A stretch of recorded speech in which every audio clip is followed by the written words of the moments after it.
Good afternoon, Harlem and Harlems of the world. I am Terri Wisdom, and this is Harlem Network News. Harlem Network News is a new media platform. We started Harlem Network News is a new media platform. We started Harlem Network News. Okay, we're getting a little feedback, so I'm gonna drop this down. Started Harlem Network News. Yeah, drop this down a little bit. Harlem Network News is a new media platform. We started at the onset of COVID, and we are still here. And we know that the work that we are doing is extremely important. When we started at the onset of COVID, we considered ourselves an essential service because Black folks, brown folks were walking around Harlem thinking that I'm Black and I can't get it in terms of COVID. And that has to do with mainstream media really not covering our stories or the true information getting out to the people. So our mantra and our mandate is to assure that the community is informed, assure that the community is engaged, and this is a call to action. That is where we are. We are very excited this evening because this is our very first debate forum here in Harlem. We have a very important election coming up, and this is for the State Assembly position of the 70th District here in Harlem. We want to salute our current State Assembly member in the person of Inez Dickens, who is stepping down and making way for these new candidates. Inez Dickens has been in our community for many years, and she has done a lot. She also had served as a city council person. There are many institutions that are here in Harlem that she has put her stamp on, from Harlem Mothers and Fathers Save to arts and culture organizations with Vosa Rivers, and including she's been supportive to Harlem Network News in terms of coming on, so, and knowing that media is important. So a lot has been done, and we have great expectations for the new candidates coming in. Now, I know that you can see some of the candidates that are here, but I just want to share with you those that are running for the State Assembly are Jordan Wright, Shauna Harmongarth, Craig Schley, and Maria Ordonez. We invited all of the candidates to join us this evening for the program, for the forum, for the debate. And the people that were able to come are here. And that is then the person of Craig Schley and also Maria Ordonez. We know that we have Shauna Harmongarth, who is confirmed tomorrow at about the same time, 7:30. And I'm not sure if Jordan is going to confirm. But we thought it was extremely important. Early voting started on the 15th. Early voting ended today. And the actual primary is Tuesday, the Democratic primary. So we want people to know who's running and really to make an educated choice, because as our James Baldwin said, so goes Harlem, so goes the world.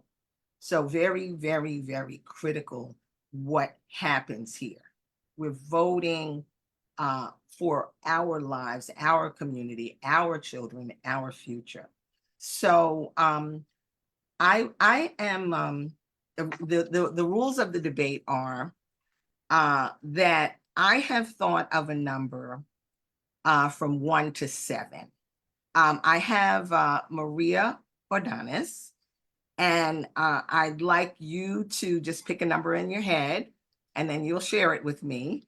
And Craig, I would like you to do the same. You'll share it with me, and that will determine who is going to be first to answer the questions. So Okay. let's go right ahead, and let's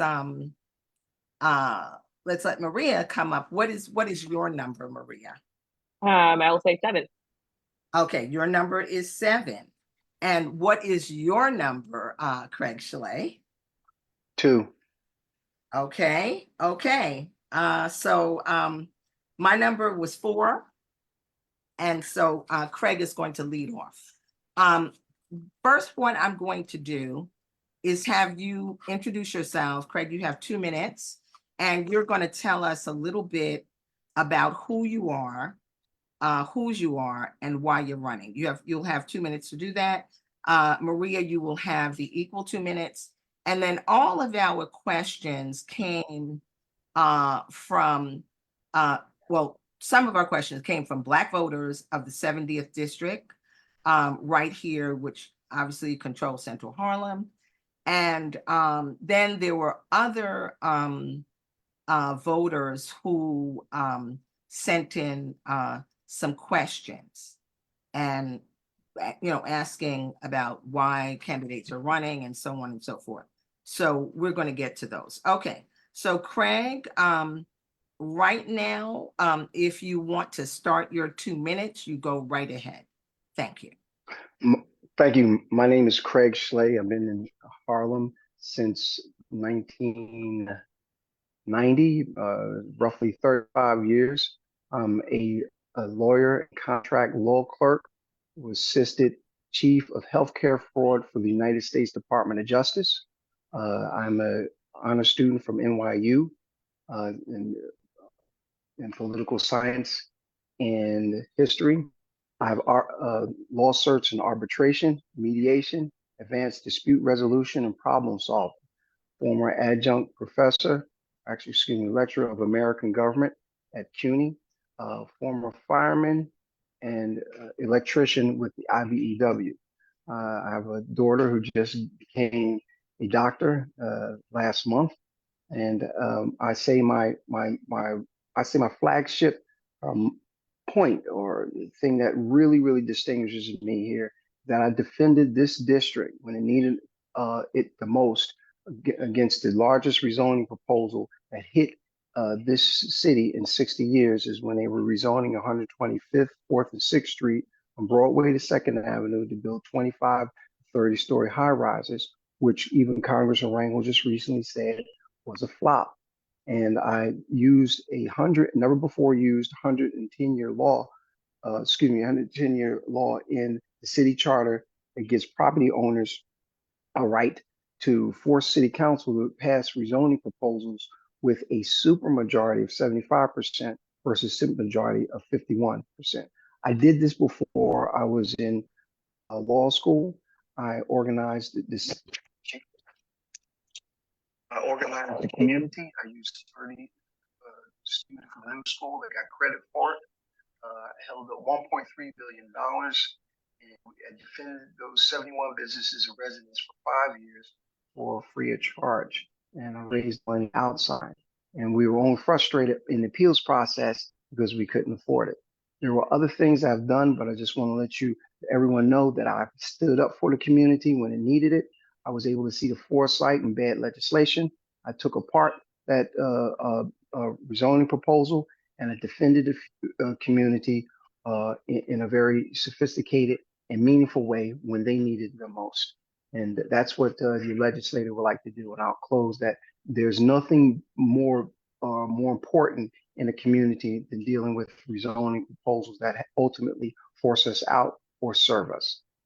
Okay, thank you, Craig. And that was an extensive 2 minutes. We're going to have you back for a career fair because in these days we know people can do many things. Okay, so let's go to you, Maria Ordonez, if you would just introduce yourself and tell us a little bit about who you are and why you're running.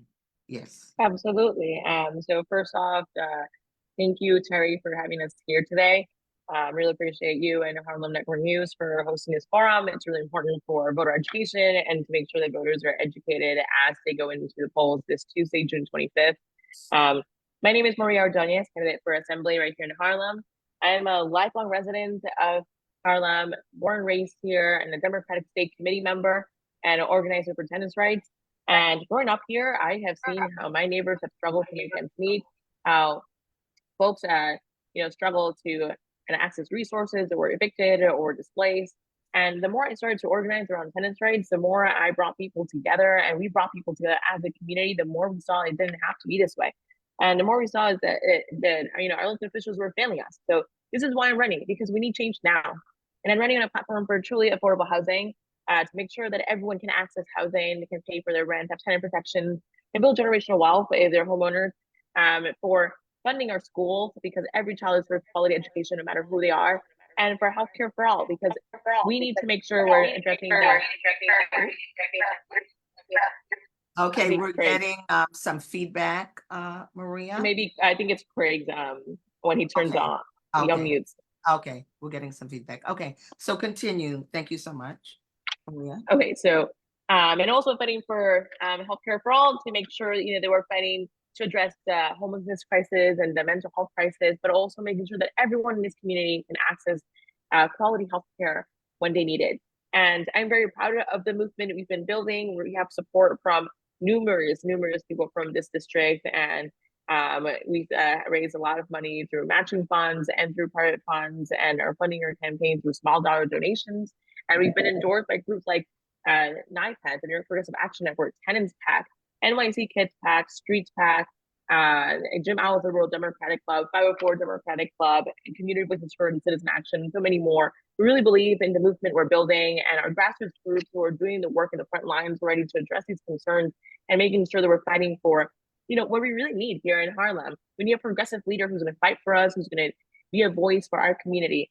And I want to be that voice to make sure that we have an equitable future, we are represented, and for once, Harlem has a voice in our assembly, and know that we will be fighting for housing justice, for education equity, and for healthcare for all. And I'll leave it at that. Look forward to answering any questions. Okay, well, thank you. Harlem Network News audience, viewers, you have had an opportunity for an introduction for two of the candidates that are running for the state assembly. And the primary is on Tuesday, the 25th, and we wrapped up the early voting today. Okay, so as I mentioned, we have questions. The first questions are from Black voters from the 70th district that were sent in, and then we have several other questions from other community members. Okay, so the first question, and Craig, you will be answering the first question, and then Maria, you will have the opportunity to answer the second question. There will be no crosstalk, and you have 2 minutes to answer the question. The first question deals with representation and advocacy.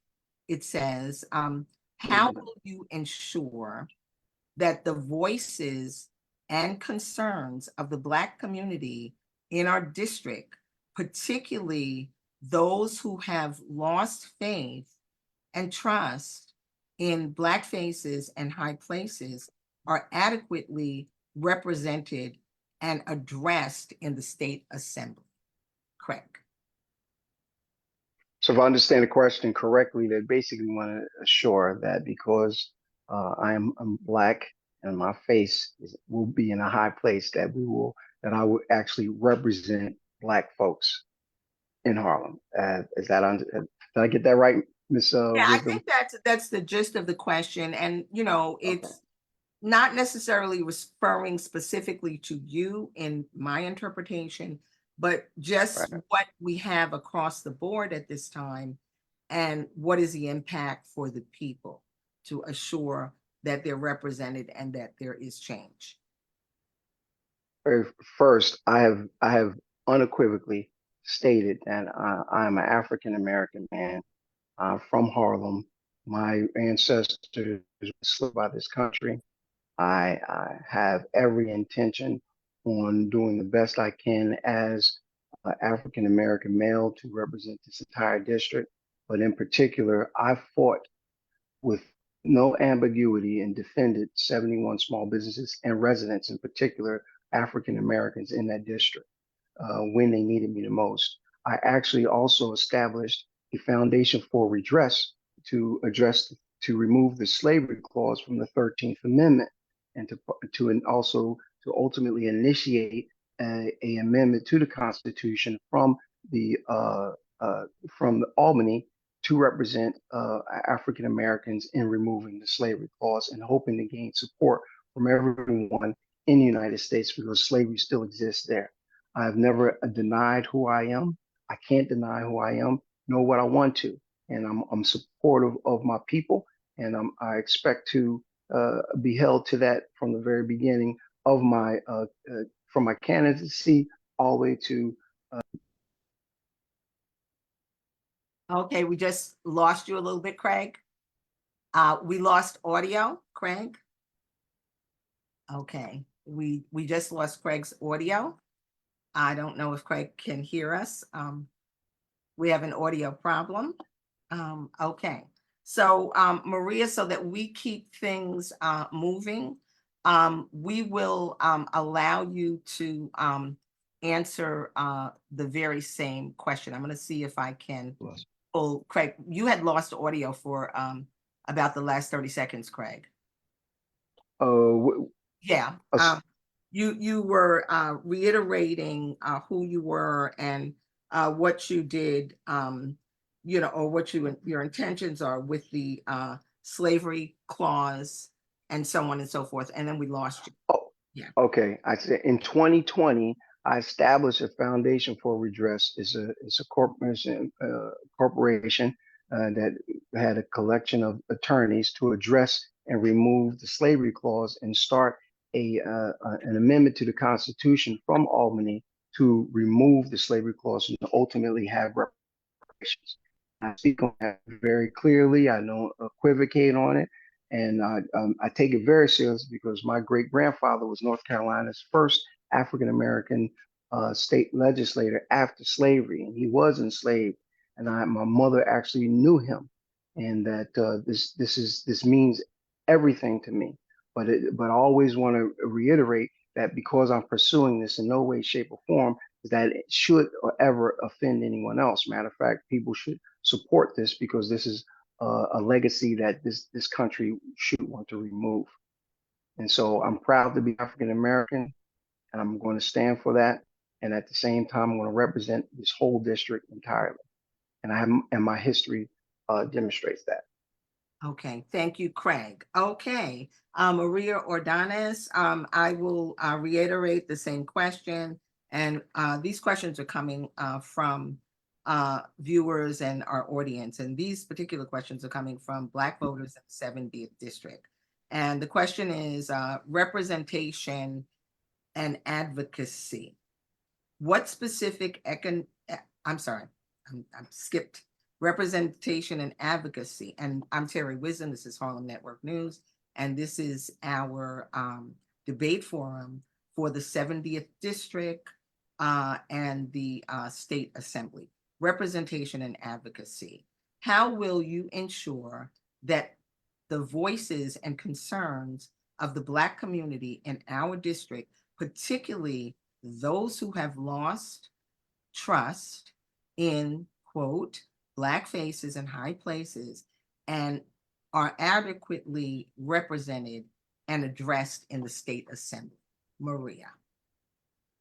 Yeah, absolutely. So, I'm running for assembly right here in Harlem, where I was born and raised, because I seek to represent a united Harlem and make sure they're representing all of the diversity, the multiracial, multi-ethnic, and multi-generational body of people that represent our community here in Harlem.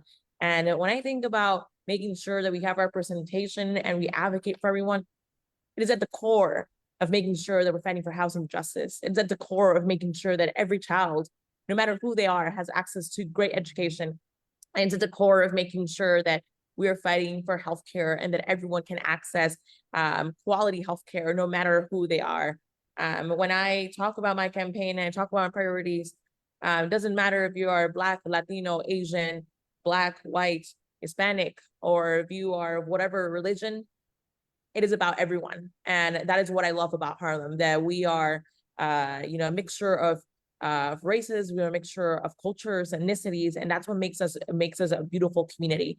And, to make sure that, I've had so many conversations about people who feel like they have been forgotten and they've been just left back.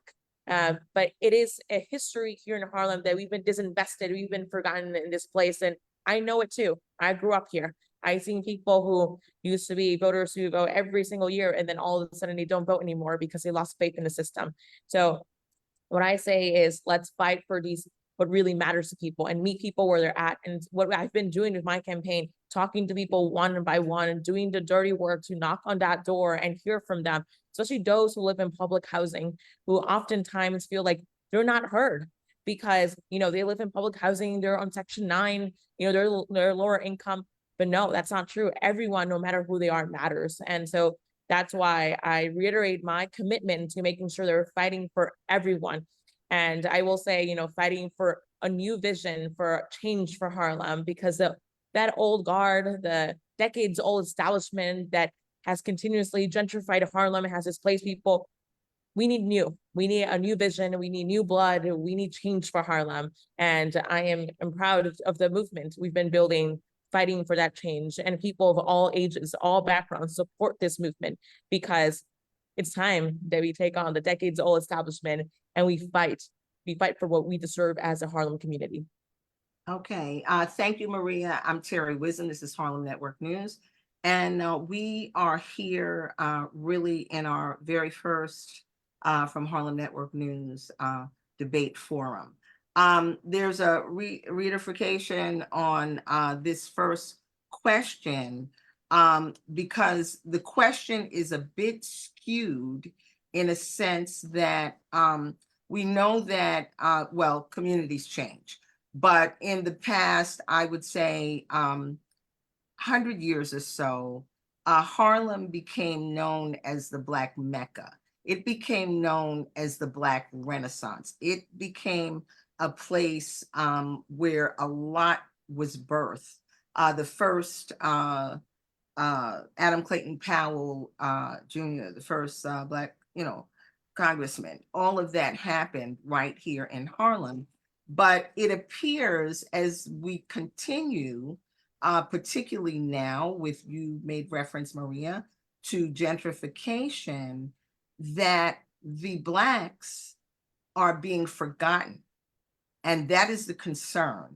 And that these questions are from Black voters. They feel that they particularly, even as more and more people move in and they are inclusive, but they feel that they are in particular being forgotten, not represented in the state. So I'm just getting to the core and gut of their question. If you could briefly address that, candidate Craig Schley. Okay, so first, we want to be clear. Harlem, in the larger sense, has always had Black and Hispanic, Latino communities. They lived in harmony.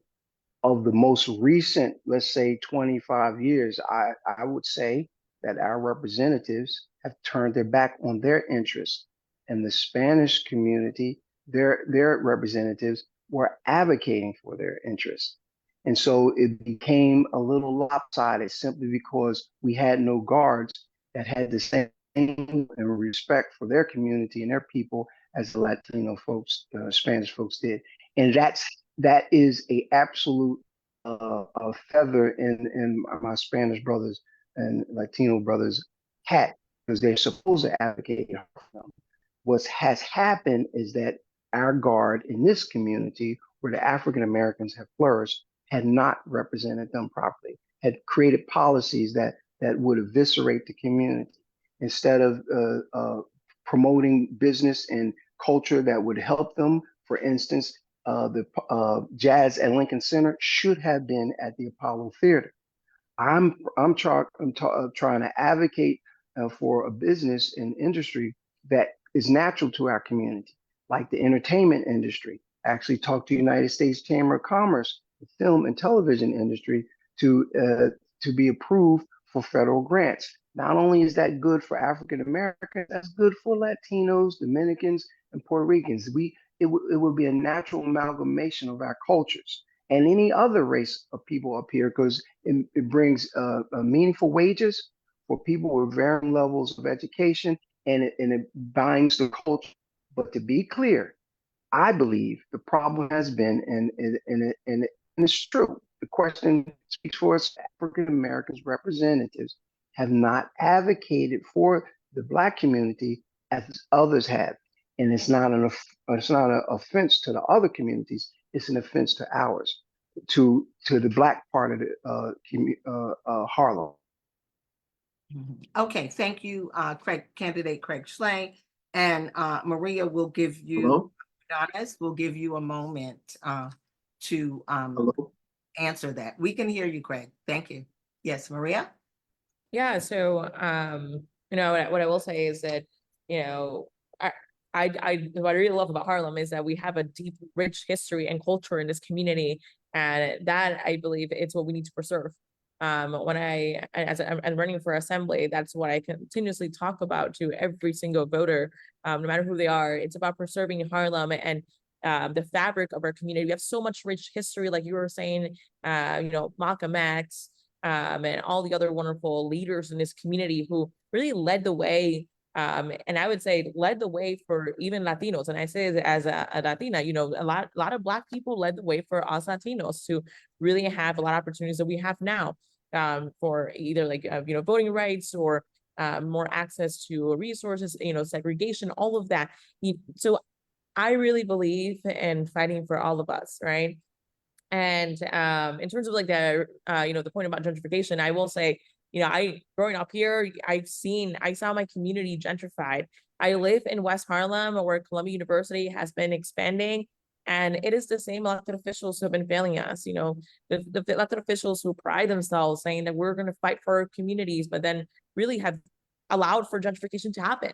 And I know so many people who go seek support from elected officials and they don't get it. So I say, let's fight for something new. Let's fight for a new vision. And it's not about one color, one race, or this or that. It's about community together. And, you know, I would say that there are wonderful places and districts where we've seen that you don't have to be the majority of that race to represent that district. We see with Senator Robert Jackson representing a heavily Latino district. And we see that he does it really well. And I love him as a Latina. I love the work he does. So I would say that it's about who has the courage and who has the will to make it happen, who has the courage to fight for preservation of our community, for housing justice, to ensure that every kid can get that good education and can have access to jobs, and, you know, making sure that everyone can access healthcare, which is, I think, really, really important for our community. So I'll say that, you know, we fight together, we fight united. Okay, well, thank you, Maria. Craig Schley, candidate Craig Schley, we appear to have lost your video. Your question, you're up next. I'm hoping that you can hear me. Craig Schley, would you speak, please? Hear me? Yeah, we can hear you. We cannot see you. I'm gonna see if I can rectify that. I'm going to mute one thing. I'm gonna pull you in. Okay, so I can hear you. I can see you now. Okay. So I'm going to give you the second question. And once again, this is very specifically questions that are coming from Black voters in the 70th district. And we have many questions, but these are the first questions. They're very critical. Okay. Economic empowerment. What specific economic master plans do you have to support the underserved population and the native Harlem Black-owned businesses and entrepreneurs in the district to improve economic opportunities for all residents. Candidate Craig Schley, you have 2 minutes. Please answer that question. First, I want to briefly say about gentrification, the issue has never been about who comes into the community, it's been about who's being forced out. That's what I sought to address in my economic plan. I seek to have the United States Department of Chamber of Commerce provide grants for people in a Harlem community to enter the film and TV industry. That is a $712 trillion industry worldwide. The United States owns 1/3 of that. And between 2001 and 2003, it produced 812 million jobs. This is something that we used to always do. It invigorated Atlanta, Georgia, with Tyler Perry Studios and et cetera. As I said before, it revitalized Midtown. Jazz and Lincoln Center have made it more bustling. And we know the history that New Orleans has. This is something that once implemented and once fully embraced, it would take this district from running off of pure real estate and having zoning proposals as actual economic proposals, which is actually something, a wet dream for developers and nightmares for us, to having something that we all can invest in. And as I said before, that industry provides meaningful wages for people with varying levels of education. And the other half of that is to make sure that they could stay here. We want income targeted housing. And I'll explain more if I have a few more minutes. You have about 60 seconds. All right.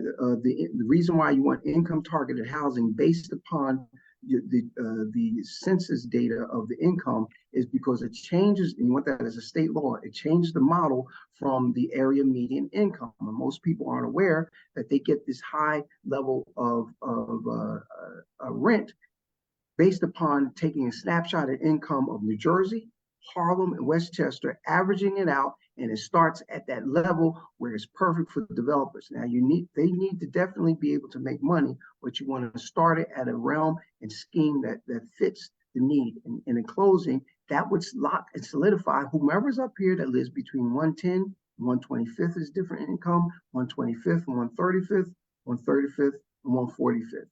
That's my plan. Income targeted housing, federal grants for film and TV industry that's a $712 trillion industry worldwide. And it's something natural to the Latino and African American community and all other races and cultures here. Okay, thank you, candidate Craig Schley. I'm Terri Wisdom. This is Harlem Network News.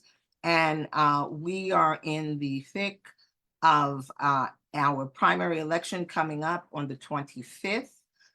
We want everybody to know the early voting has closed today, and we are addressing 2 of our candidates who have joined us this evening for this debate forum. We are on our second question from a group, Black voters in the 70th District of Harlem, of New York City. Okay. Question 2 goes to our candidate, Maria Ordonez, and it is economic empowerment. What specific economic master plans do you have to support the underserved population and the native Harlem Black-owned businesses and entrepreneurs in the district, and to improve economic opportunities for all residents? Maria. Yeah, so the first thing I will say is that we absolutely need to be bringing more funding into this district. The lack of, I'd say, of proper leadership in the assembly, of not showing up, and just not being there. I think we need to change that. When we are proactive in the assembly and we're showing up to meetings, or being active and advocating for people, the more funding can come to our district, the more we can advocate for us. So I would say we have to bring more funding to the district. I also support the Invest in Our New York legislative package that will impose a tax on the ultra rich in this state, and especially those who live in like Billionaires Road. And we can use some of that money to really bring it into our mom and pop shops, the small businesses, the Black owned businesses in this district, to make sure that we're supporting them and uplifting them. Because oftentimes what happens when we are constantly developing in our communities, we're gentrifying our communities, rents go up, people become displaced, they can't afford the rents. I saw it in my community in West Harlem with the Colum expansion. It continues to happen every single day. My favorite bakery is no longer there. So I can no longer get that bread from that bakery. But we gotta make sure that doesn't happen for other folks in the district, and they continue to thrive here, and they can access the resources they need. But I also say that we need to make sure that we create more programs, right? More programs to support the creation of more locally owned businesses, right? And be it, starting from high school, we include students into, the local community, or create some type of apprenticeship program, but really try to involve the community. I think that's something that we've been lacking in Harlem. How do we make sure that we're involving the community and uplifting them, and really keeping it here in our community to preserve what is Harlem and the great things that we have to offer? Okay, thank you very, very much. One of our constituents just sent in a question. I'm Terri Wisdom, this is Harlem Network News, and I'll defer to that question because we want to make sure everybody feels included. But the constituent says, please note that tourism is a significant industry in New York City. Harlem is the second destination of tourism. Times Square may be the first, Harlem is the second. And this constituent feels this is being ignored by the government, and Harlem residents and businesses are really not getting the benefit. So Craig, would you, Craig Schley, candidate Craig Schley, would you address that, please? Thank you. Craig, we are having once again some technical difficulty. Let me see if I can help. Can you hear me? Can you hear me? Yes, I can hear you now. Thank you. So the tourism is always built around the culture of the people and what the people do. Chinatown does something, Little Italy does something, Wall Street does something, Spanish Harlem does something, and Harlem has traditionally not only entertained, educated, it also guided and led. And unfortunately and fortunately, sometimes Harlem has been the lab and the rat of social sciences. My platform, my program that I would implement would not only increase the value and the quality of the jobs in the field of entertainment, from, you can start janitor contracts with the entertainment, you wanted to audio engineering with entertainment, it would draw traffic. Traffic produces money for all types of things, and it also creates tourism. People want to see Harlem being itself, see its culture, exercising its culture. And when you don't do that, that culture dies. And to make sure that we can stay here is where I want to implement a state law that you want to start the basis of developing housing for the people when you use public and private funds, starting from the income targeted housing based upon the census data. And that is something that has worked. It's a plan that worked in other communities, and it will work here as well. Just needs legislative leadership and envision, and somebody to study. And in closing, I'm not just talking about this. I actually talked to the director of the Chamber of Commerce in the United States, Department of Chambers. They had to do an environmental study to see if we qualified, and they did. And they said, okay, Mr. Schley, what office do you hold? Let's begin the process.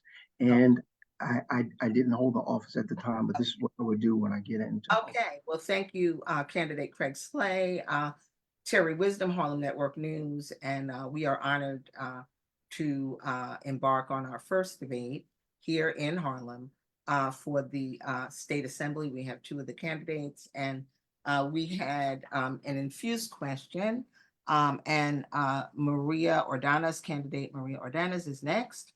And that question, once again, was, from one of our audience constituents. It said, please note that tourism is a significant industry in New York City. Harlem is the second destination to Times Square, yet this is ignored by the government. Maria, thank you.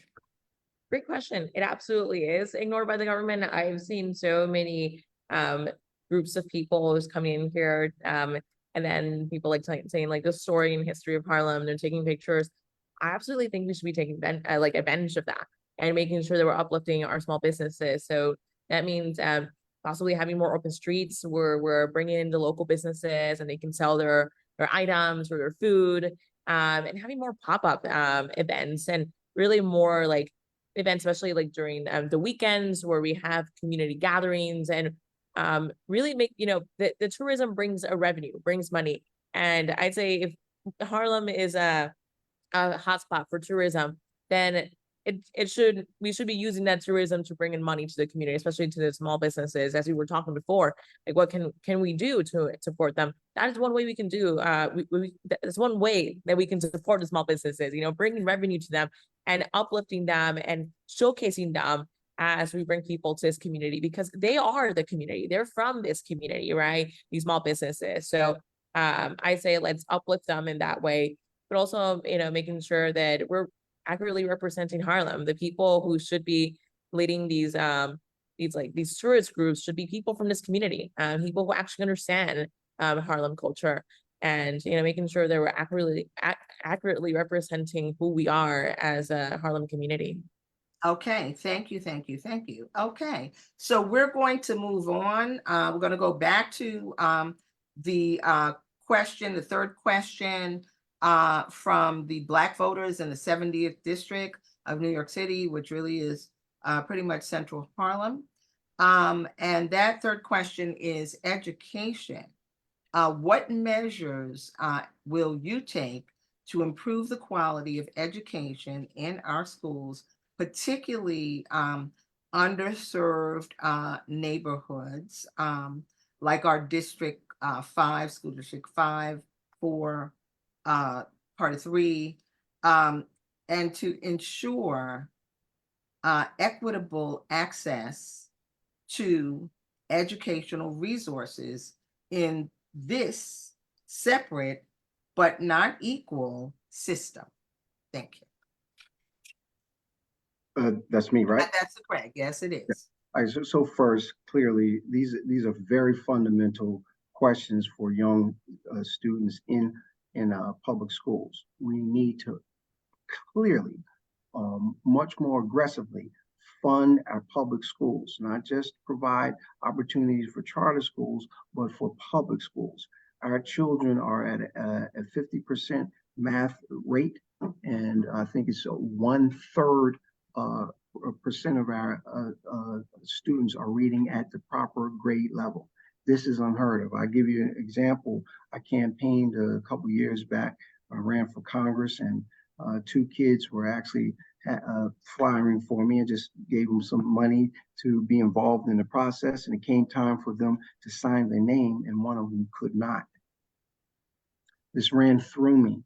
If you cannot read, you cannot write, can't write, read, you are basically held at a very, very low level in society. And this is unacceptable in our community. So one, we want to aggressively fund the programs. I want to find scholars in the school systems to actually go about analyzing how to improve this.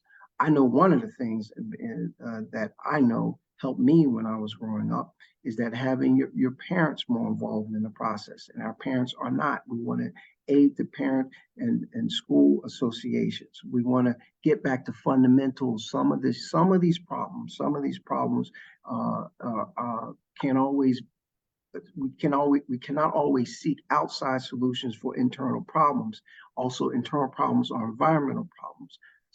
Many of our children are coming, for 80% of them are coming from broken homes. And this adds a burden to one parent, where one parent is working all the time, unable to help the other with their homework. And even reading to our children, we don't do anymore.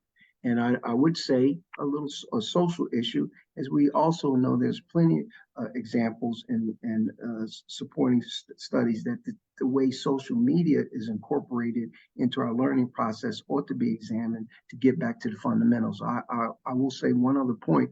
When I was in law school, they started to have a requirement to not type so much, as they wanted people to take notes because they retained it and they're able to communicate better. So we have to take a social look at where we are, what are the environmental effects that are affecting us, get back to some fundamentals, reading to our children, and then overall in the state legislature, and make sure that our public schools are fully funded and our children are supported to make sure they can read and write and do math at a functioning level of in society so they can move on to higher education.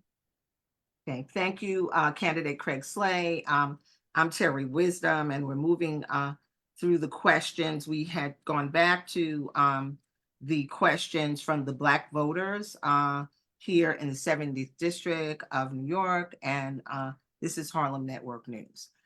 We have our question once again. Education, what measures will you take to improve the quality of education in our schools, particularly underserved neighborhoods, and to ensure equitable access to education resources in this separate but unequal system? And that really directly speaks to what is happening in District 70. So, which is Central Harlem, separate but not equal. As we all know, the law was passed 70 years ago, and it's still, separate but not equal education happening. And the separate is one thing, but the not equal, that's the concern. So, how would you address that, Maria? Thank you. Yeah, so this issue is actually really personal to me, because as someone who got all my education in public schools in Harlem, I know firsthand how unequal the system is. And studies have shown that schools in the city of New York are one of the most segregated school systems. We see that in communities like the Upper West Side, students have all access to resources, all arts and physical activities, and also after school programs and this and that. But when we get to working class communities of color like Harlem, they don't have the same access to resources. So that being said, it is very important. It's very important that public education is extremely invested in it, and that we support it and make sure that every child, no matter who they are, can access quality education, and no matter their zip code, can access high quality education and know that they can get into higher education or get a job moving forward. And so one of the things that I've been advocating for is fully funding our schools, making sure that we're changing the metrics of how we bring in funding to our schools and invest in these schools that tend to be failing sometimes in these communities of color. And so because of that, I also don't support charter schools, because I went to a public school that was next to a charter school. And what we see is that they take so much away. They are real estate owners that are just buying land and then using their corporate interests to really, take funding away from public schools. There's a reason why there's a charter school chain in Harlem. And I understand that people are not satisfied with their public schools, and that's why they're going to a charter school. But it doesn't have to be that way. If public schools rather were offering the good quality education for every child, then people wouldn't be going to charter schools. But I also say that it's also really important that when we talk about equality, that we pass bills like the Solutions Not Suspensions bill, where we are not relying on suspensions and big punishments for students, especially those Black and brown students who are often the ones who get targeted for these types of suspensions.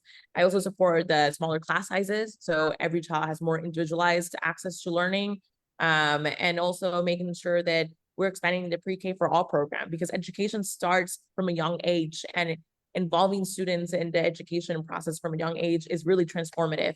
And, furthermore, I know that education does not stop at high school. It moves forward. And I say it as from personal experience. I was fortunate enough to go to Columbia University, study political science, and I studied there with a scholarship. I would like more students in Harlem to have more greater access to colleges like Columbia University, or even if it's a CUNY or SUNY. So I completely support the New Deal for CUNY package, where we're going to invest in infrastructure improvements for the CUNY and SUNY system, but also making sure that they're completely free of cost as they used to be before, and as they should be, especially for City College that is in the 70th Assembly District.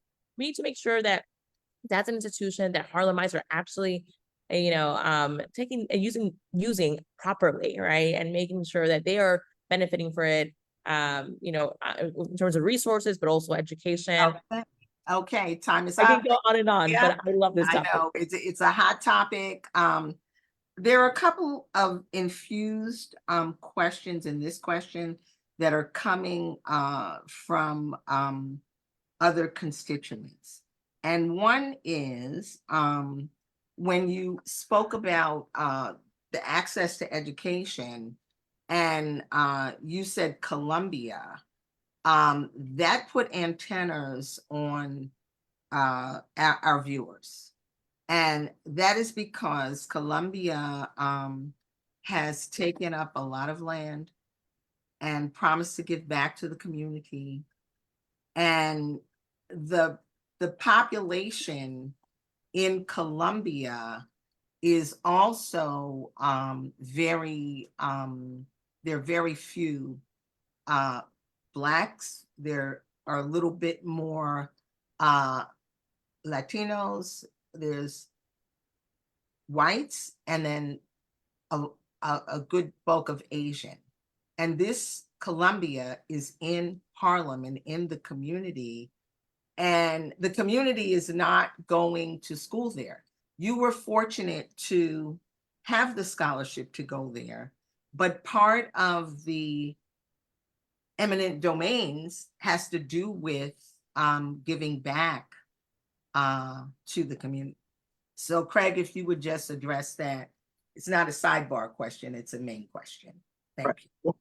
Well, I had been reached out to by Columbia when they were having their community benefits agreement being worked through when they were developing Manhattanville. And one of the things that I said that they should do to give back to the community and make sure their development is proportionate to the giving to the community that they're taking is for whatever percentage amount of people they were displacing with every building, they should give some grants, funds, and allow that community to enter. Okay, we lost Craig. One second. Yeah, we lost you. I think if you stay stable, it'll be a better thing. You saying a lot of great things, but we are losing you. Okay, so we're going to phase that same question to you, candidate Maria. I'm have moved over to Maria, Craig. I think we got the gist of it. We can hear you. Maria, what is your yeah, we can hear you, Craig. It's fine. I'm moving over to Maria for the same question, which is not a sidebar question. It's a main bar question in terms of Columbia education and giving back to the community, since, you know, it was raised that you had the opportunity to go to Columbia, but we know that the numbers in Columbia for Black and Latinos are extremely low. They're in the single digits. Yeah. So, and Columbia has had eminent domain. So our viewers want to know, what is that about and what do you plan to do about that? Yeah, I mean, like you said, I was very fortunate to attend Columbia University, being someone from Harlem. And I'll tell you one thing, like there was multiple instances and many instances where I was the only person from Harlem sitting in a classroom. And it was shocking because we had conversations about the Harlem community. We had conversations about Malcolm X. Can you guys hear me? About yeah, we can hear you. I don't know if you can hear us. And then there was, I'll just try to just keep going. Yeah, keep going, please. So we had these all insightful and intellectual conversations about our communities and different political movements and fights that we had for human rights and everything. But there was no one from Harlem in those conversations. I was oftentimes the only one there, and had to constantly make sure that we were representing our community as we were speaking about these very important conversations. And very big institution and very well known, like Columbia University. So what I say to that is, we need to make sure that we are following through the community benefits agreement. Growing up in Harlem, growing up in West Harlem particularly, I saw how Columbia took away so much from my community. I attended high school, Columbia Secondary School. We got promised, a piece of land to be our high school. And right now, to this day, that was never given to us. It's turning into a dorm for students. So we never got that. So we need to make sure that we're investing in our community. We're holding Columbia accountable. We're having greater oversight as a state legislative body, but also as a state and city government working together to make sure that we're holding them accountable to build more affordable housing, to create more access to their education for Harlemites, because that education is transformative. The access you can have to knowledge, the access you have to talk to different people from different backgrounds, it is invaluable and it makes a difference. Okay. So Okay. Thank you, Maria. Time is Okay. up. All right. This is Terri Wisdom. This is Harlem Network News. And we were on the question of education. And another question that has come up, and we'd like some short answers to this because we want to get to all of the questions. And I would encourage you candidates to, as you address the question, because obviously we do have to express what the problem is, but we'd like to know what your solution is. Okay, as we address the question. So just focus on that. Okay, so another constituent in the audience has raised the question, what about the asylum seekers or all of the people that are coming into Harlem? Because our schools are already, Craig, if you could stabilize your camera, that would be great. Thank you. All of the folks coming into Harlem, we, in an already strained environment, we already have taken on the bulk of, quote, and it's not my word, the asylum seekers. Why do we have folks coming from the Roosevelt Hotel that are being bused into Harlem in District 5, an already stretched educational system? What would you do about that, candidate Craig Schley? Or what are your thoughts on that? Okay, we're really having a lot of trouble here. Craig, I think I'm gonna I'm asking you to. Can you hear me? Can you I hear can me? hear you now. Yeah, And I please. think whatever apparatus or device that you're on, you should stay there. I'm trying it. I Okay, had no thank control you. over this stuff. Yeah, technology. I'm sorry. Yeah, we've all been technology. We love it. This is the third device. So Okay, I hear you. Let's keep moving.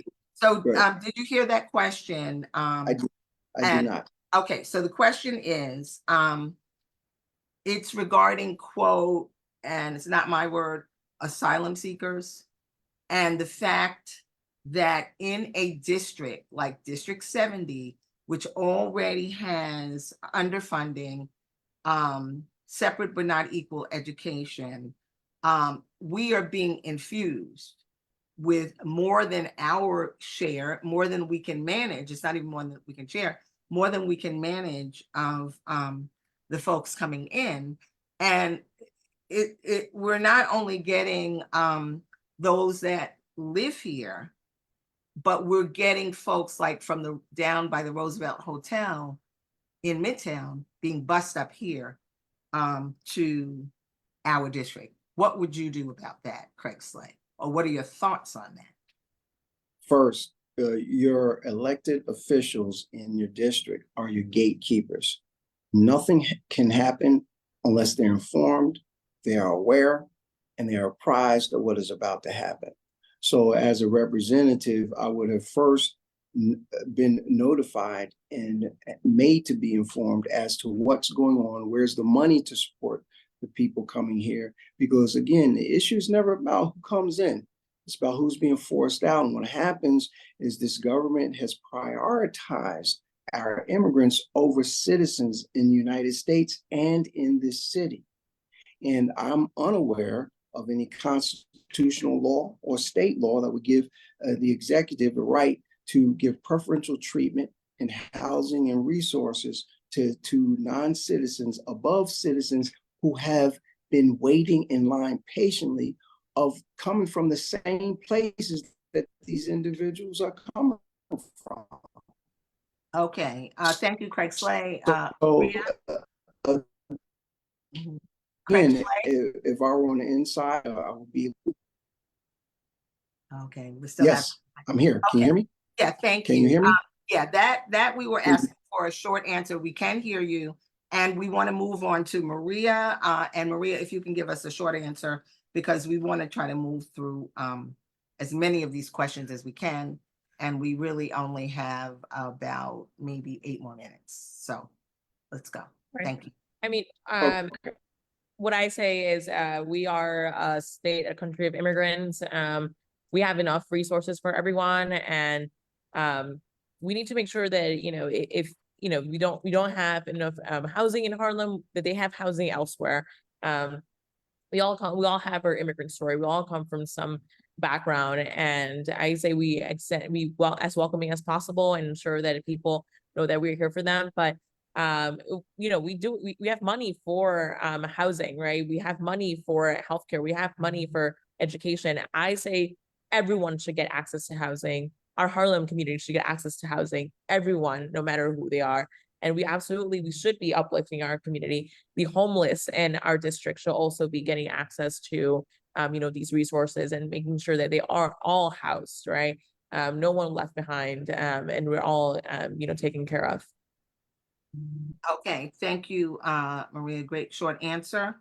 As we can see, we have many issues here in District 70, and I encourage you, candidates, as we move through these questions, to give us your solution, your answers, and what and how you would approach these, because some of the beginnings of the questions from the Black voters is saying that we have public officials and candidates, and you know, where there's awareness of what's going on, but the solutions are in question. So we want to be solution oriented, and you to share how you would deal with this. Okay, so we have another question from the Black voters in the 70th district, which is housing and gentrification. How will you address the issues of affordable housing and gentrification, which is disproportionately affecting Black residents who have been here in Harlem, in our district, and who cannot afford to live in Harlem, and a city where it's been said the mean rent is $5,000 for a studio apartment. How did we get there, and how can we unget? Okay, Craig Schley. We got there by having a rezoning proposals that benefited solely the developers and approved by our representatives that only considered what money they can make on the market with it. As I said earlier, I want to make sure that we have a state law that says that we want an income targeted housing when you develop it, that would target the actual income from the census data that's already established, and will lock in the community. Secondly, I would examine all rezoning proposals to make sure that it doesn't further exacerbate or expand a problem that kicks folks out. Again, the issue is not who comes in, it's who's being forced out. And that I have experience in that. I understand community benefits agreements, and I know the difference between development proposals and economic proposals. I will monitor that and make sure not another one of us is kicked out due to poor development and lack of understanding and addressing the need to have housing that actually targets the income of the people here. Okay, thank you, Craig Schley. And now we'll go to candidate Maria. Pretty much that same question, housing and gentrification. How will you address the issues of affordable housing and gentrification, which disproportionately have affected Black residents in our district who cannot afford to live here in Harlem and are being pushed out in many ways? Yeah, so this question's really important to me as someone who began getting involved in community organizing and politics as a tenant organizer. You know, my solutions, I know we want to be solution oriented, so I'm gonna tell you what I look forward to doing as an assembly member. You know, creating more public housing and more rent control apartments in Harlem to make sure that people can afford their apartments, but also passing more tenant protections, like strengthening good cause eviction so people are not evicted for wrongful reasons, and rent hikes are not going up for wrongful reasons either. But also making sure that we're supporting bills like the Tenant Opportunity to Purchase Act to make it easier for tenants to be owners of their own homes. And then for public housing, I oppose RAD because we should not be prioritizing housing. We should instead be uplifting people so they live in their homes. And I also support, you know, creating the creation of a statewide social housing development authority. That's a bill that's been in place right now, but we need to make it, you know, a reality and create social housing. I also, you know, want to make sure that we're holding landlords accountable. Like, for example, I stand against any form of 421A that are tax breaks to landlords and definitely do not create affordable housing. So, you know, and beyond that, you know, we need to expand rent civilization in New York and make sure that people can afford their rents. And pass more legislation like the Housing Access Voucher Program that will create more, you know, support for people who need to pay their rent, which is, you know, at the core of affordability and making sure that folks can stay in their homes. And then the one last thing I will say is we need statewide right to counsel so everyone can access legal protections and legal services when they do face an eviction or they face a concern with their building or apartment. Okay, well, thank you for that. And some comments from the audience that are coming with that. I mean, we just went through the rent stabilization law, and it really did not go in favor of what is needed here for the tenants. So once again, the problems are identified, the people are speaking, and the solutions are not coming. The community is feeling like they are rolled over. And that's a comment. We're going to move on to a next really important question that has come from more of the community members. And that is a hot topic. And that'll be for you, Craig Schley. The question is coming from community members. What about the illegal cannabis shops that are peppered all through our neighborhood and selling to children? What would you do as a state assembly person to stop this immediately? You know, because one of the things is like the bills may be put out, but then they don't have teeth, as they say, to actually be implemented. So how would you address this? Because this is a very critical problem, and that can be combined with the other problem where we have more drug treatment facilities in this district than anywhere. Okay, you know, Staten Island may have 1%, Queens has 7%, you know, we've got the majority, the Bronx has a few. So how can we, because this becomes a drug problem and a mental health problem, how would you address that? And we're wondering. So can you hear me? Yes, we can. All right. So the question was asked because they're similarly situated in that these are social issues and rights that people have, and also agencies that are needed within the facility, within the district, that we now have too many of them, or they're not following the rules. First of all, you want to enforce the rules that you have on the books.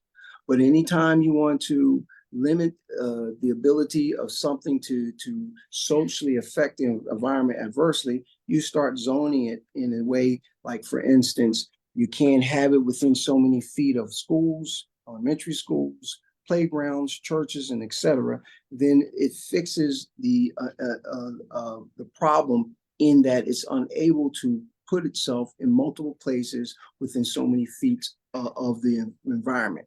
This is done everywhere. You notice how you don't see too many liquor stores and next to churches. The churches are zoned in such a way that it actually limits the type of things that you can develop. You do the same for the treatment programs, and you do the same for the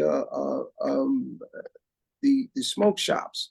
And you enforce whatever's on the books, and then you actually talk to the owners and say, "Hey, what can we do to better incorporate you into the community and address these problems as well?" And again, not all issues are fully resolvable by legislation, but this zoning would fix it, and also know that you would have a representative that would not cower down to the government when it's asking for us to take an unfair share of these type of facilities that do affect our environment adversely over time. Okay, okay. So, Maria, if you could address the same issue in terms of the illegal smoke shops and these not being shut down and not really having the capacity. It's being talked about by our governor. It's being talked about by our mayor, but it's not happening, and meanwhile, our children are primarily being affected in our community. Excuse me, I missed the question about illegal. I didn't hear the illegal smoke shop. I heard smoke shops. That's a different approach. That's totally different. Okay, thank you. I just want to let you just move on that. Thank you. I appreciate that. Maria. Yeah, so what I would say is, we just need to have more oversight of the appropriate departments that need to be addressing the illegal smoke shops. It is absolutely unacceptable that those exist, and oftentimes those are the ones that are near schools or daycare centers, and young children, high schoolers are accessing those, and it's just wrong. So we need more oversight of that, and we need to, as elected officials, just be stricter about how we're what we're allowing and not allowing in our communities. Okay. Thank you. And I'm going to yes, I'm sorry. We're going to give you an opportunity, Craig Schley, to address the illegal smoke shops. You have a short window, but since you missed that question or it wasn't stated properly, I want to give you that opportunity. Thank you. How would you address it? If they're illegal, they cannot be opened. Plain and simple. They're illegal, and so they cannot be opened. If they're legal, that's quite different. If they're illegal, just like anything else is illegal, you want to enforce that. You want to crack down on it. You want to work with your community leaders, the block associations, police officers in the community, and crack down on it. It's just as simple as that. I don't think it's vigorously enforced. I think we should. And it's quite different than smoke shops that are legally established. And that's sort of the distinction I wanted to make between the illegal smoke shops and legal smoke shops. If it's illegal and they don't have a right to be in business or they haven't established themselves, it has to be closed.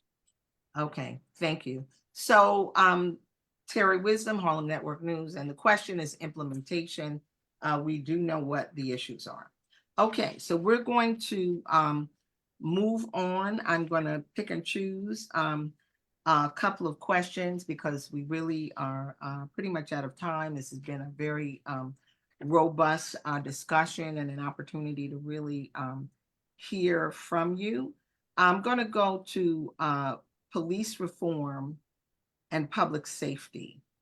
What are your positions on police reform, and how do you propose to improve the relationship between law enforcement and to stop the stop and check harassment and harassing of the Black community? And this is once again coming from our Black Voters Organization.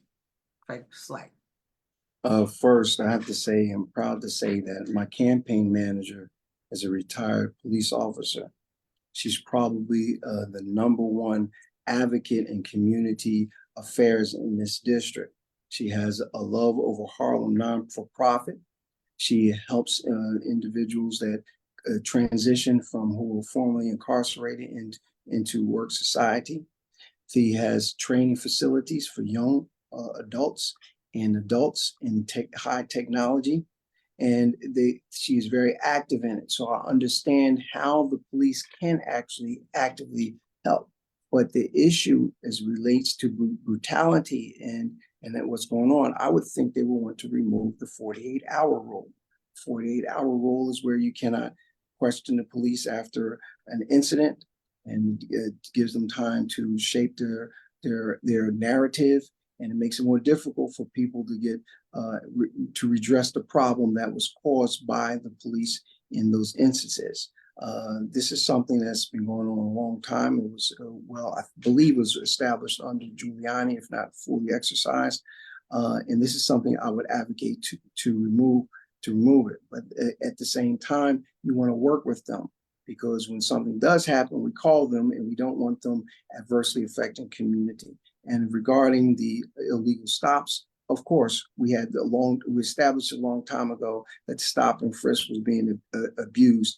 And this is something that we want to have our city mayor to do something about, and not go back to the old days of where Black men were stopped for any old thing, from scratching their pockets to just walking in the street. And I've been a victim of it, and trust me, I don't like it. I would not stand for it. Okay. Okay, thank you, Craig Schley. And same question, Maria Ordonez, candidate,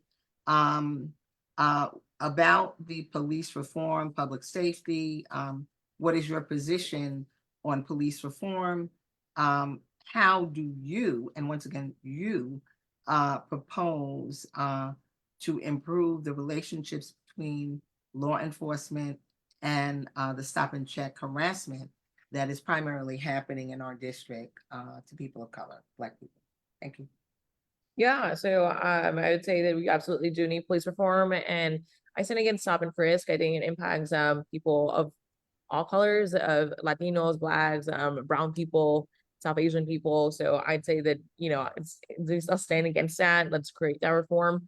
But also think that when we talk about policing and how incarceration rates are really high, we have to talk about what are the root causes, right? How can we address these things? And to look at investing in our education and making sure that children have access to after-school programs, say, access to jobs, apprenticeship programs, so they're off the streets, and they can, really seek, a better future.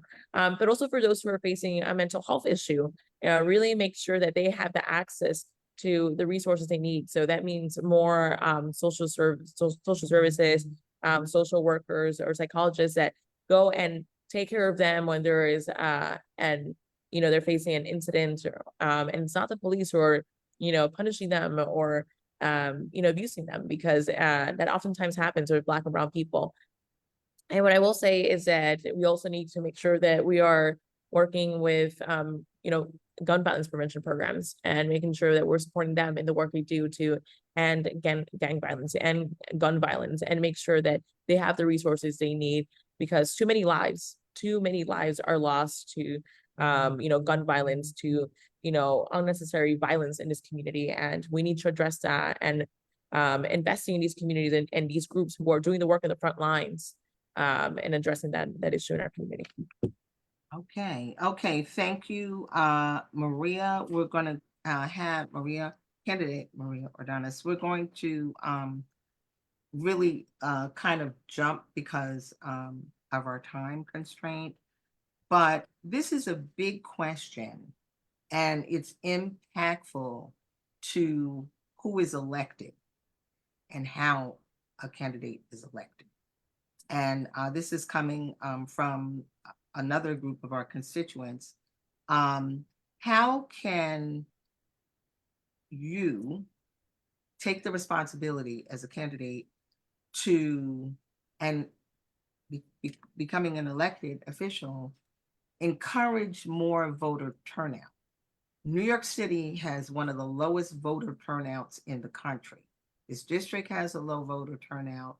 So when candidates are elected, it's a small minority of people that are voting and electing the candidates. How will you address that candidate, Craig Schley?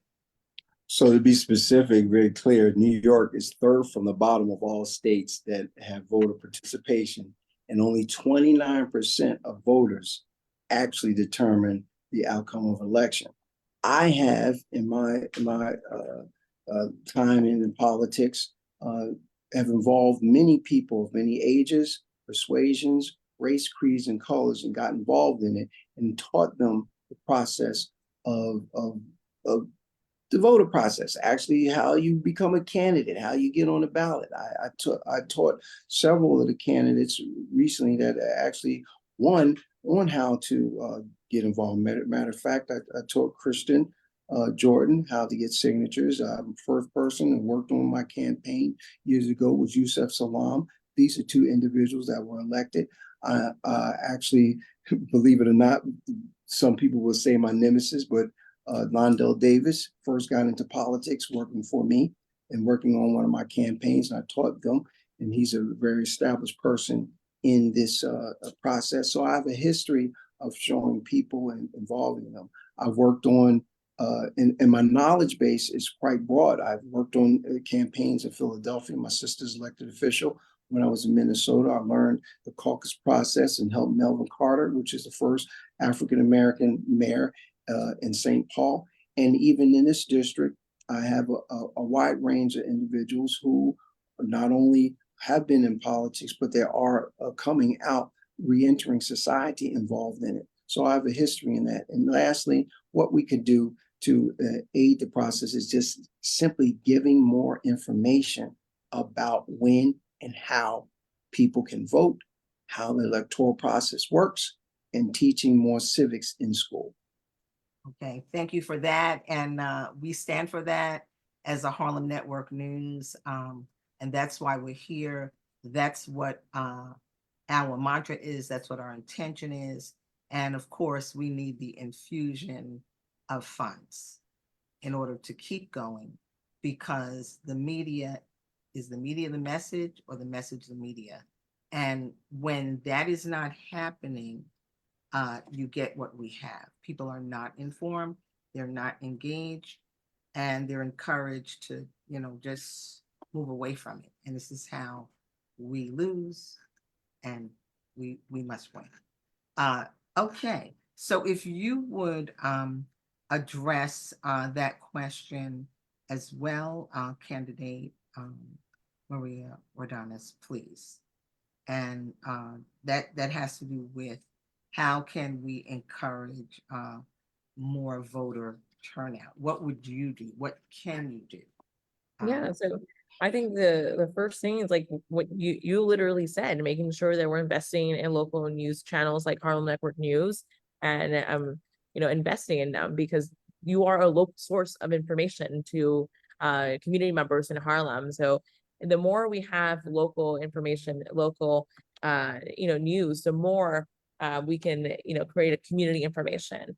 But I also say that we need to make sure that we're also investing in our civics education, right, for children, so they know that they can register to vote right when they're 17 and when they're turning 18.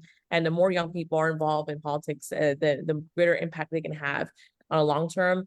But I also believe that at the core of democracy is also creating transparency for every single member of the community, especially those in Harlem.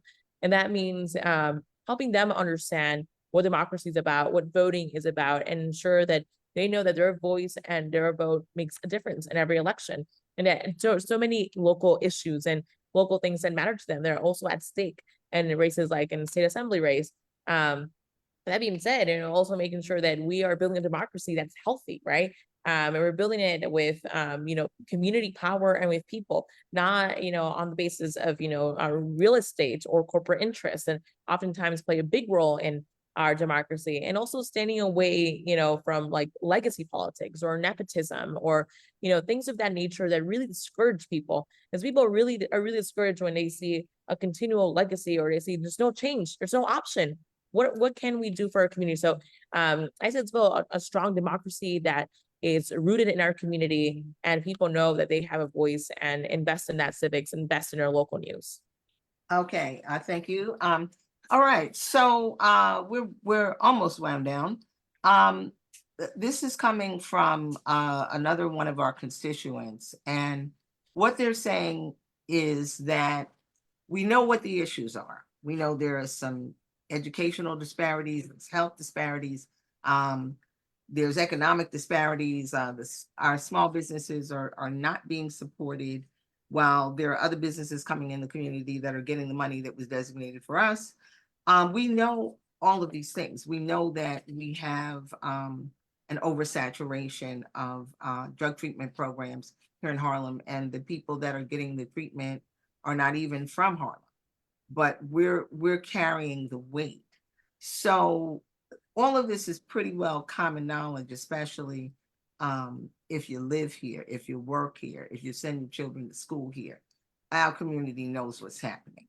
So the question is, with all of this and candidates running, if the 4 candidates know this, candidate Craig Schley, how do you differ from the other candidates? That's a loaded question, but let's give it a short answer. Thank you.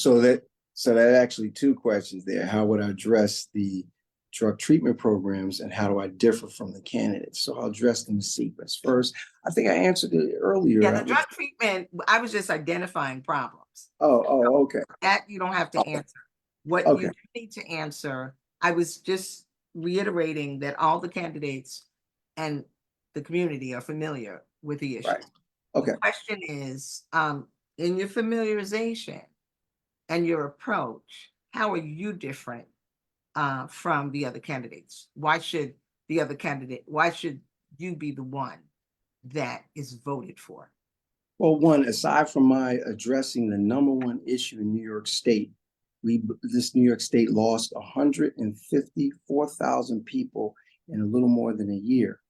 And we see the constant bleeding of the population in this district. I'm addressing it directly by addressing the housing, making it more actual affordable to the people that live here, thus not forcing them out. My policy is that no one should be forced out of the community. And I'm bringing in an economic plan that all people, all persuasions, race, creeds, and colors could buy into. That's a known, established industry that revitalizes communities. And so therefore, when you look at this and you actually study all my the other candidates' platforms, quite honestly, they probably could win on those platforms because they're very much the same. They don't address these issues, but only they would win. They'll get into office. But in this platform that I presented, the entire district would win, in that we start addressing the issues that's most important. Our ability to be able to live here, the ability to work where we live where we work, and develop the culture and a cohesiveness wrapped around the culture moving forward. My policy, my plan, my history, my background, my education addresses that all and distinguishes me as the candidate that we all would move forward in as a successful district. Okay, thank you, candidate Craig Schley. And we will move on to you, candidate Maria Ordonez. We've identified the problems, we've identified the issues, and you shared in many instances how you would address these issues and concerns, but how are you different? How do you stand out? Why would we vote for you as opposed to the other candidates that are on the ballot?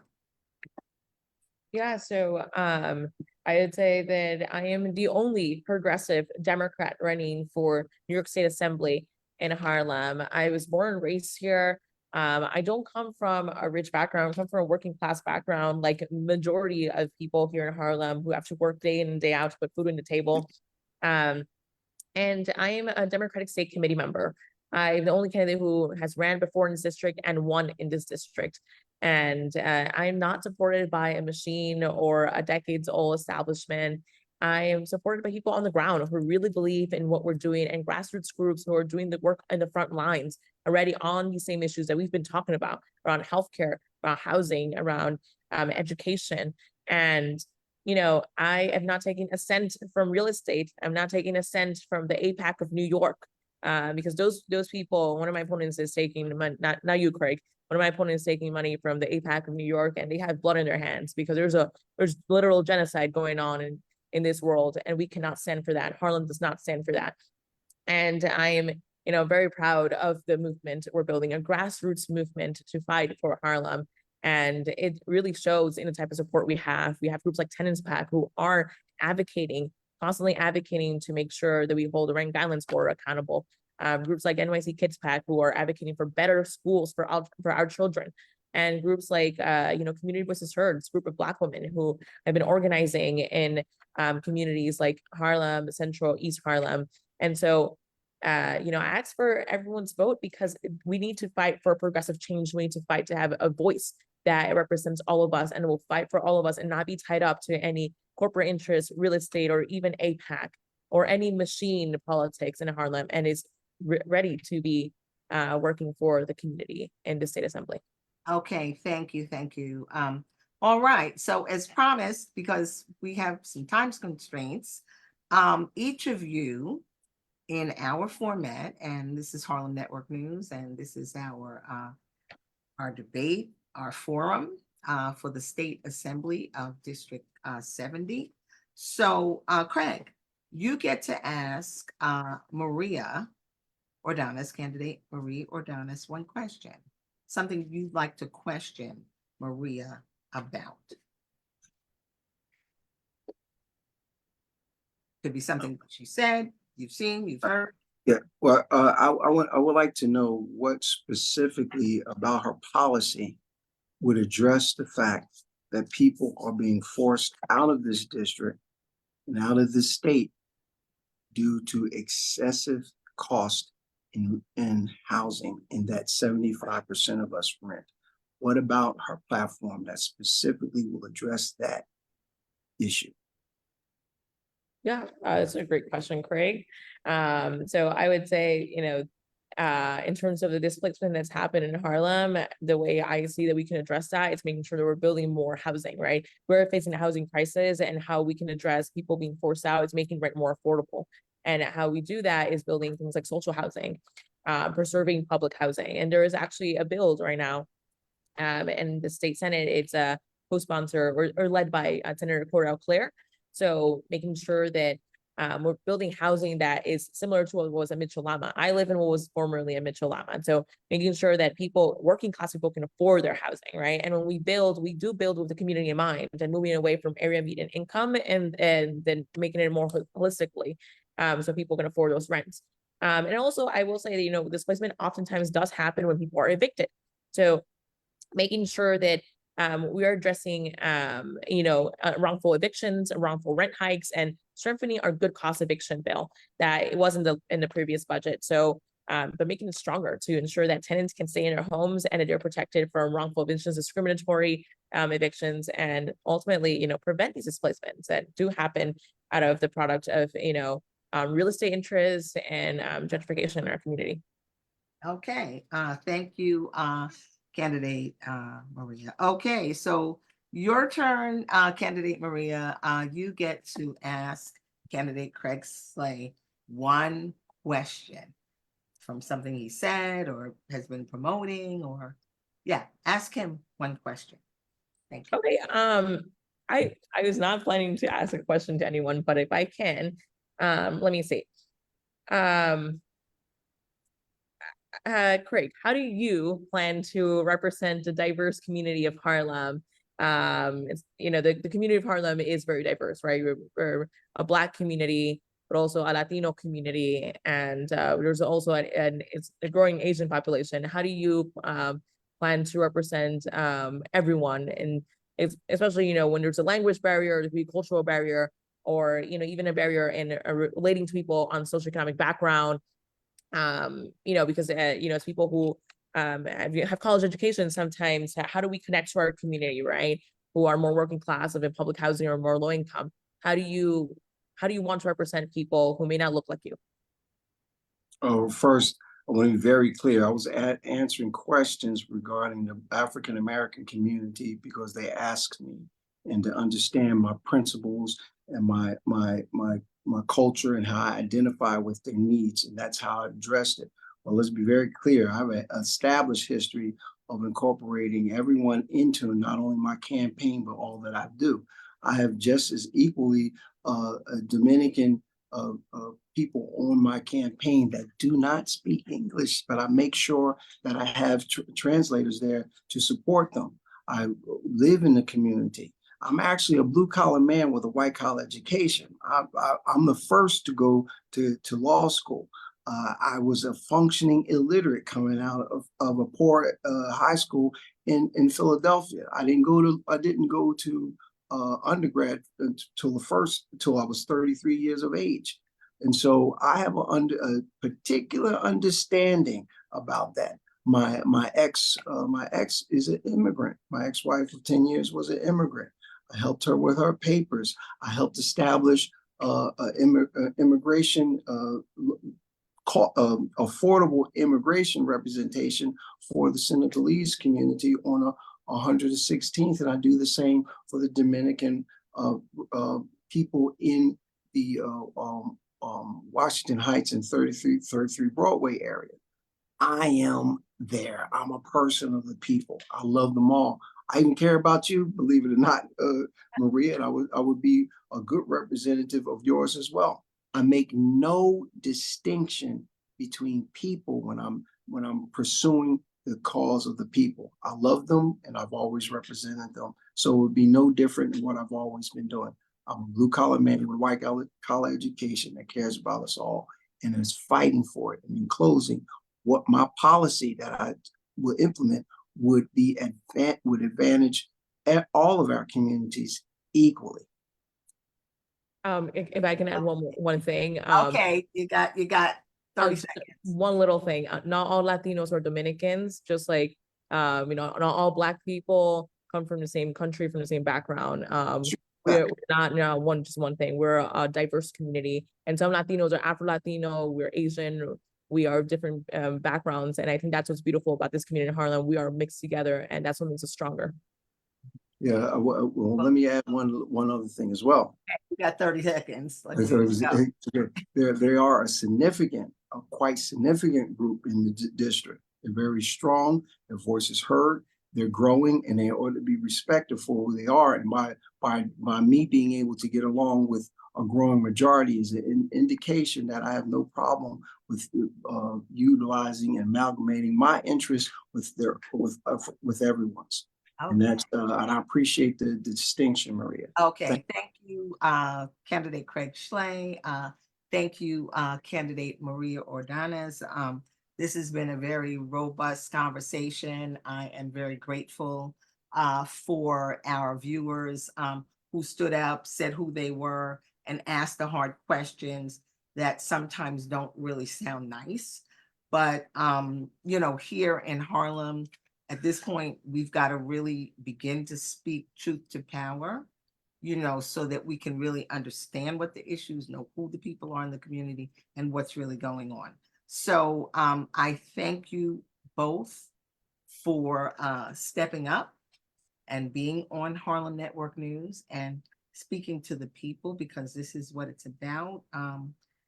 You have both done an outstanding job and are excellent candidates, and may the best man or woman win, and may those who don't win continue to win and continue to work for our community.